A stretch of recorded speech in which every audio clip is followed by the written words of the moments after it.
Bismillahirrahmanirrahim. Elhamdülillahi Rabbil alemin. Hər birinizi salamlayıram. Gününüz xeyirli olsun inşallah. Mövzumuz Qur'an-ı Kərimdə yer alan etiqadi ayələr barəsindədir. Ötən bəslərdə biz ümumi olaraq bütpərəstliyin Qur'an-ı Kərimdə yer alması məsələlərini siz əzizlərlə müzakirə etdik. Bugün isə belə bir mövzu barəsində istərdim müzakirə edəm.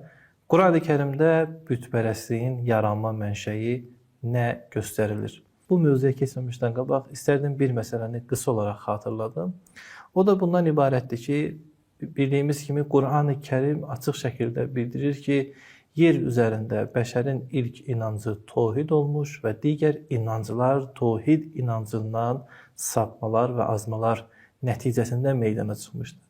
Amma müasir Qərb alimləri antropoloji və tarixi yanaşmaları nəzərə alaraq deyiblər ki, məsələn, bəşərin ilk inancı animizm, fetişizm bu kimi məsələlər olmuşdur. Yəni, çox Allahlıqdan tək Allahlığa getmişdir. İlk növbədə bunların irəli sürdükləri dəlil və sübutlar elmi deyil, fərziyələrdir.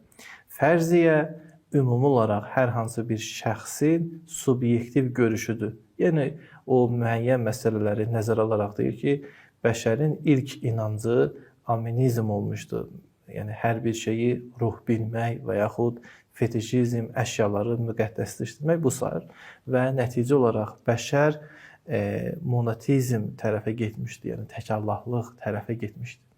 Dediyimiz kimi, bunlar hamısı fərziyələrdir, elmi sübutları yoxdur və istər dini təhqiqat sahəsini nəzərə alaraq, istər tarixi, arxeoloji dəlilləri nəzərə alaraq, bunun arxasında hər hansı bir elmi nəzərə yoxdur, bəlkə ateistlərin daha çox müdafiə etdiyi bir məsələdir.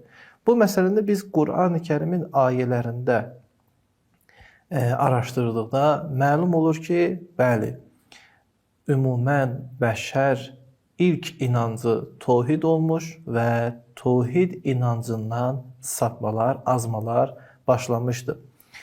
Buna görə də ilk növbədə büt anlayışını bir daha xatırladım ki, büt anlayışı yalnız və yalnız hər hansı bir heykələ, surətə pərəstiş deyil, ümumi olaraq büt anlayışı müşriklük anlayışı ilə eyni mənada götürülə bilər. Müşriklük anlayışı, yəni Allaha şərik bilmək, Allaha şərik qoşmaq. İndi bu şərik qoşmaq nədir? Həmən bütdür. Büt səmavi cisimlər ola bilər, insanların heykəli ola bilər, hər hansı bir təbiət hadisəsi, hər hansı bir təbiətdə yetişən ağac, daş və s. ola bilər. Demək, büt anlayışı genişdir, yalnız və yalnız hər hansı bir heykəl mənasında deyil. Və Qur'an-ı Kərimdə də keçən bəhsdə dedik ki, bu büt anlayışı bir sıra anlayışlarla təqdim olunmuşdur. Ümumi olaraq biz Qur'an-ı Kərimin ayələrinə diqqət etdikdə bu bütpərəstlik, müşriklüyün əsas səbəbi olaraq nə göstərilir? Bu oxuyacağım səbəb ümumidir, yəni yalnız Ərəbistan yarımadasına aid deyil, Peyğəmbərin Peyğəmbərliyə seçildiyi dönəmə aid deyil, ümumi olaraq, yəni bəşər nəyə görə bütpərəstliyə üz tutub, nəyə görə Allaha şərik qoşur? Bu məsələni biz Həzrəti Musa əleyhissalamın dilindən görürük. Bildiyiniz kimi o zaman Həzrəti Musa Bəni İsraili Fironun zülmündən xilas edir və bunlar azadlığa çıxdıqda və bir məntəqədən keçdikdə Həzrəti Musa əleyhissalama xitabən belə deyirlər. Qalu ya Musa, ey Musa, ic'əl lənə ilahən kəma ləhum alihə. Ey Musa, necə ki onlar hər hansı bir bütə, ilahlara pərəstiş edirlər, sən də bizim üçün ilah düzəl, ona pərəstiş edək. Baxın, bunlar Həzrəti Musa əleyhissalamın yeganə Allah tərəfindən göndərilən bir peyğəmbər olaraq qəbul edirlər. Həzrəti Musanın ilahi möcüzəsini bilirlər. Bütün bunları bilirlər. Yəni, tohid mərkəzliyini başa düşürlər. Lakin özləri bilə-bilə də, yəni etiqad edərək ki, bu Allah tərəfindən gəlir və bu Allah təkdir və onun möcüzəsi var, bu onun peyğəmbəridir. Həzrəti Musaya deyirlər ki, İc'əl lənə ilahən kəmə ləhum alihə. Sən bizim üçün ilahlar düzəld. Yəni, ilah düzəltməklə artıq onu müqəddəsləşdirmək eynidir. Nəinki bir şeyi ilk olaraq onlar müqəddəs olaraq pərəstiş edirlər. Xeyr. Məsəl üçün, Həzrəti Musa əleyhissalam, misal olaraq, onlara hər nə düzəlsəydi, ağacdan, daşdan, gözləri önündə, onlar ona müqəddəslik anlayışı verəcəkdilər. Baxın, diqqət edin, burada müqəddəslik anlayışı, onu ilah bilmək həmən obyektin özündən qaynaqlanmır. Bunlar deyir ki, biz ona müqəddəslik verəcəyik. Və nəticədə Həzrəti Musa əleyhissalam onlara deyir ki, siz cahilsiniz. Demək, bütpərəstliyin yaranma mənşəyi cahillikdir, cəhalətdir. Bu cəhalət iki formada ola bilər. Bir, idrak mərhələsində, yəni elm mərhələsində, bir də əməl mərhələsində. Burada hər iki cəhaləti biz götürə bilərik. Çünki Həzrəti Musa nədə siz cahilsiniz bunu demir. Onların elm cəhaləti bundan ibarətdir ki, onlar Allah barəsində doğru düzgün təsəvvürə, inanca hələ malik olmamışdılar. Yəni Allahı olduğu kimi tanımadılar. Bilirdilər Allah var, Allah Həzrəti Musanı göndərib. Amma onun həqiqətini başa düşməmişdilər.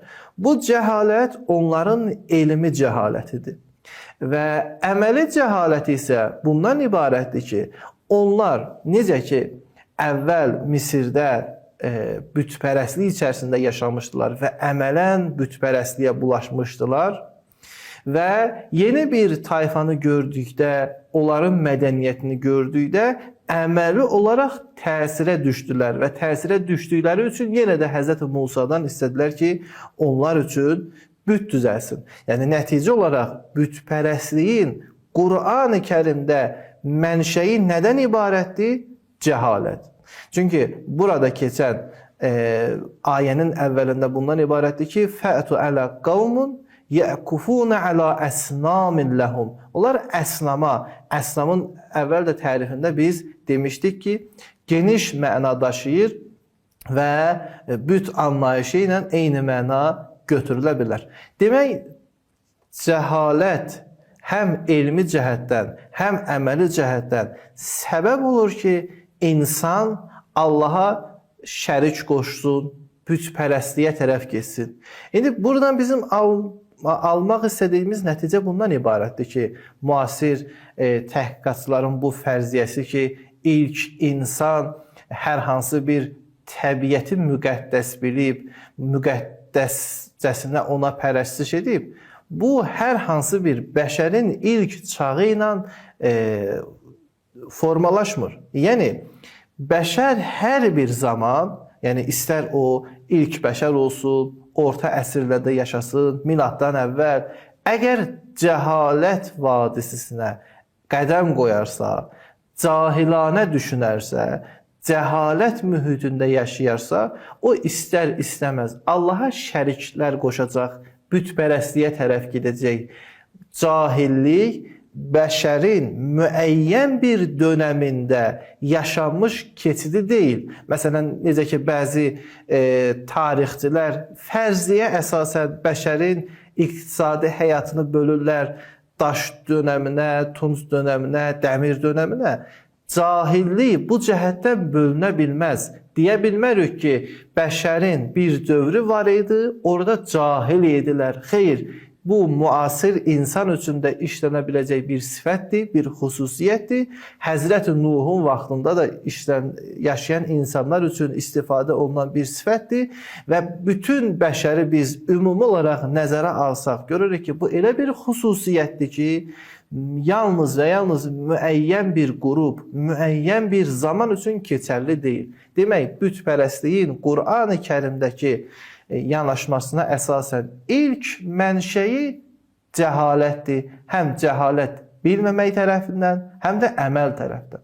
İndi növbəti sual budur ki, bu cahillik özünü hansı formalarda göstərir tam olaraq? Bu barədə inşallah gələn verilişdə siz əzizlərlə müzakirə edəcəyik. Əssalamu aleykum və rəhmətullahi və bərəkətuhu.